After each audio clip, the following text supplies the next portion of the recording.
Offer ఉండేయమన్నారు మన పార్టీలో. Insurance చేస్తాం, ఇది చేస్తాం, ఇల్లు ఇస్తాం, బంగాలు ఇస్తాం, అది లేదు, మన బంపర్ ఆఫర్ లేదు. ఇలా వేరే కాంగ్రెస్ పార్టీ వాళ్ళు బీఆర్ఎస్ పార్టీ ఇలా మీటింగ్ పెట్టుకుంటారా? ఒక్కడ కూర్చుంటాడు, ఇటు టక్క టక్క టక్కడ కొనకూడదు. కాంగ్రెస్ పార్టీ హోల్సేల్ గా మార్కెట్ పెట్టి కొట్టిస్తారు. కానీ మనం కొట్టిస్తాం అట్లా? రాష్ట్ర స్థాయి, జాతీయ స్థాయి వర్క్షాప్ జరిగింది, అన్ని మోర్చాల వర్క్షాప్ జరిగింది, రాష్ట్ర స్థాయి వర్క్షాప్ జరిగింది, వాళ్ళ జిల్లాల స్థాయి వర్క్షాప్ జరుగుతుంది, నెక్స్ట్ మండల స్థాయి కూడా వర్క్షాప్ జరుగుతుంది. ఎందుకంటే నీతిగా, నిబద్ధతతో, నిజాయితీగా మెంబర్షిప్ చేసే పార్టీ భారతీయ జనతా పార్టీ. కాబట్టి 200 మెంబర్షిప్ అంటే ఎక్కువ ఏ బూత్ లో వేస్తే వాళ్ళకు పక్క ఇక్కడనే నేనే వచ్చి సన్మానం చేస్తా. ఆ సన్మాన కార్యక్రమంలో పాల్గొనే అదృష్ట అవకాశం నాకు చేయాలి. నేను పక్క వేస్తున్నా 200 అన్న వట్టి చెప్పదన్నా. వట్టి చెప్తే వరంగల్ వారికి హన్మకొండలు కాదు, నిజంగా చెప్పేటోళ్ళే వరంగల్ హన్మకొండ బీజేపీ కార్యకర్తలు. అవునా? చలో, మా పోలింగ్ బూత్ లో నేను 200 కంటే ఎక్కువ మెంబర్షిప్ చేస్తానా అన్నవలసి చెప్తున్నా. వట్టి చెప్పదు ఇక. అబ్బో, ఇవి తెలంగాణలో మీదే తోపలే కథం టాప్. నేను ఒక జిల్లా పోతే ఇంతమంది చేతులెత్తలే అన్న. ఒక జిల్లా పోయినా ఇంతమంది చేతులు ఎత్తలే, కానీ ఇంతమంది ఎత్తిరంటే ఎవరు గ్రేట్. నిజంగా గ్రేటే. 100% తెలంగాణలో ఈ 2 జిల్లాలు టాప్లు ఉంటాయి.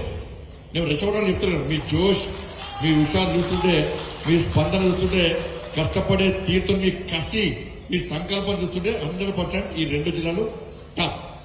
డౌట్ అవునా మీకు? డౌట్ ఉందానే? ఎవరు లేదు కదా?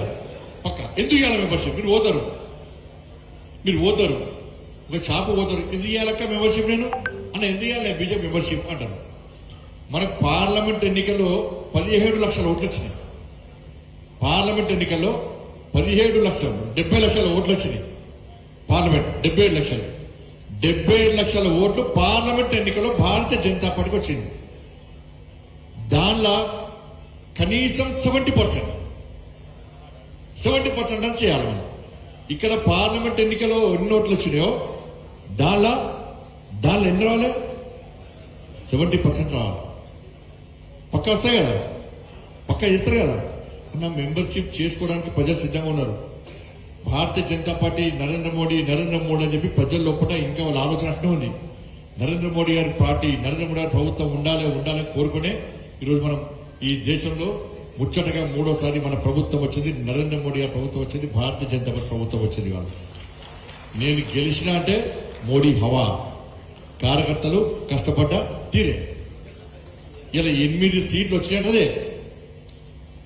ఇంకా అనేక సీట్లలో కొంచెం టికెట్ ఆలస్యం కానీ, సీతారామన్ నగర్ కానీ కొంచెం టికెట్ ఆలస్యం, కొంత ఇబ్బందుల వల్ల హైయెస్ట్ ఓట్లు బాగా వచ్చినాయి కానీ మనం గెలవకపోయినాం.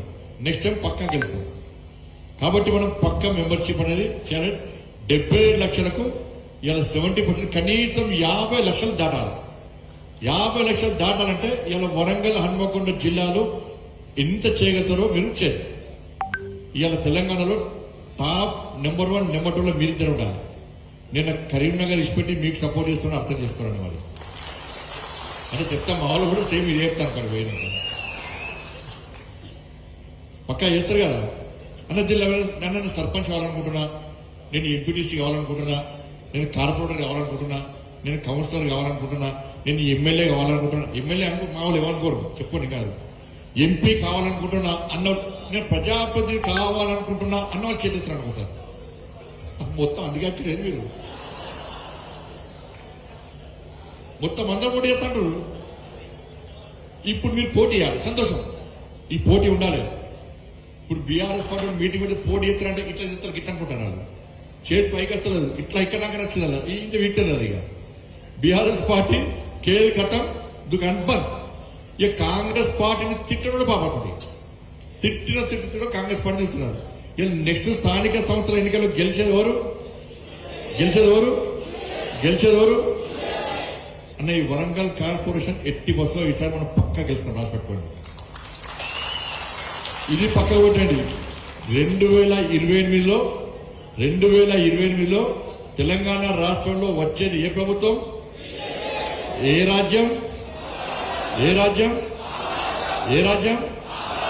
పక్కా వచ్చే కదా. 7 వేల పక్కన వచ్చానా? అబ్బా, అసెంబ్లీ ఎన్నికల్లో పొరపాటు చేసినాం మేము. ఇటు గుద్దాల్సిన వాడు గడి గుద్దినమే. అందుకే పార్లమెంటరీ రేషన్ కరెక్ట్ గుర్తింది, ఏడ గుద్దానో అక్కడ గుర్తింది. కాబట్టి ఇక్కడ మీరు ప్రజాప్రతినిధులు గెలవాలంటే ఇలా మెంబర్షిప్ మీ డివిజన్లలో, మీ గ్రామాల్లో, మీ పోలింగ్ బూత్లలో ప్రతి ఇంటికి పోయి మెంబర్షిప్ చేయించాలి. ఒక్కటి గుర్తుంచుకోండి, ఎలక్షన్ల పైసలతోనే గెలుస్తామనుకుంటే పొరపాటు, పైసల వల్లనే గెలుస్తామంటే పొరపాటు. కాంగ్రెస్ వాళ్ళు, బీఆర్ఎస్ వాళ్ళు పొట్టు పైసలు సంపాదించినారు, దండుపాలెం పుట్టక సంపాదించినారు, వాళ్ళు పైసలు గెలుస్తారు. మనం చేయాల్సింది ఏంటి అంటే ఇలా మీ ప్రాంతాల్లో, మీ డివిజన్లో, మీ పోలింగ్లో హైయెస్ట్ మెంబర్షిప్ చేయండి. ప్రతి ఇంటికి పోయి మెంబర్షిప్ చేయించుకోండి. వాళ్ళు ఓటేసేటప్పుడు ఏమవుతుందో తెలుసా, కాంగ్రెస్ వాళ్ళు, బీఆర్ఎస్ వాళ్ళు పైసలు ఇస్తా కూడా ఓటేసేటప్పుడు అరే నేను బీజేపీ మెంబర్షిప్ తీసుకున్నా కదా, ఈ కాంగ్రెస్ ఎందుకు ఓటేస్తా, బీఆర్ఎస్ కూడా ఇస్తా, ఎందుకు ఓటేస్తా, నేను వేస్తే దేనికి వేస్తా, టూ మెంబర్షిప్ తీసుకున్న వాళ్ళు వేరే పార్టీకి ఓటేస్తారా, వేస్తారా? కానీ పైసలు ఖర్చు పెట్టని ఈజీ పని ఏంటంటే మనం ప్రతి ఇంటికి పోయి అందరినీ ఒప్పించి మెప్పించి వాస్తవ విషయాలు చెప్పి మెంబర్షిప్, మీరు హైయెస్ట్ మెంబర్షిప్ చేసుకుంటే మీరు పక్కా గెలుస్తారు, హాస్పిటల్ పక్కా గెలుస్తారు. అందుకే ఇది మంచి అవకాశం, ఇది మనకు ఇది మంచి అవకాశం. మీ అందరు కూడా గెలవాలనుకున్న ఇక టైం పాస్ పోటీ చేస్తున్నప్పుడు నేను ఏం చెప్పలేను. నేను కొంతమంది పోటీ చేస్తారు, టైం పాస్ పోటీ కాదు, మీరు పక్కా గెలవాలి అని మీరు అనుకుంటే మీరు హైయెస్ట్ మెంబర్షిప్ మీ ప్రాంతాల్లో చేసుకుంటే మీరు పక్కా గెలుస్తారు. అడుగుతారు మరి ఎందుకు ఇవ్వాలన్న మెంబర్షిప్, ఏమి బీజేపీ మెంబర్షిప్ ఎందుకు ఇవ్వాలి చెప్పాలి అన్న. నరేంద్ర మోడీ గారి ప్రభుత్వం రావడానికి కారకులు మీరే. మీరు ఓటేస్తేనే ఇవాళ దేశంలో నరేంద్ర మోడీ గారి ప్రభుత్వం వచ్చింది. ఇక్కడ కూడా రామారాజ్యం రావాలి. మేము కొట్లాడినాం, కానీ మాకు మీరు ఓట్లేదు, అసెంబ్లీలో పార్లమెంట్ లో ఓట్లేసారు. సంతోషం. ఎందుకు ఓటేసారు పార్లమెంట్ అంటే ఈ దేశంని ఒక శక్తివంతమైన భారతదేశ నిర్మాణంగా తయారు చేసినటువంటి ఒక సంకల్పంతో ముందుకు వస్తున్నటువంటి ఒక మహానుభావుడు నరేంద్ర మోడీ గారు ఈ దేశానికి ప్రధానమంత్రి కాబట్టి మళ్ళా తిరిగి నరేంద్ర మోడీ ప్రధానమంత్రి కావాలంటే మా పార్టీ ఇంకా శక్తివంతంగా తయారు కావాలి. ప్రపంచంలో 18 కోట్లతో అత్యధిక సభ్యత్వం ఉన్నటువంటి ఏకైక పార్టీ భారతీయ జనతా పార్టీ. ఈసారి మళ్ళా 10 కోట్లు వేసి హైయెస్ట్ ప్రపంచంలో మనం ఎవ్వరు బీట్ చేయలేదు. ఇక ఎవ్వరు, ఏ ప్రభుత్వం, ఏ పార్టీ బీట్ చేయలేదు. అలా హైయెస్ట్ మెంబర్షిప్ మళ్ళా మనం చేయబోతున్నాం. ప్రపంచంలో రికార్డు సృష్టి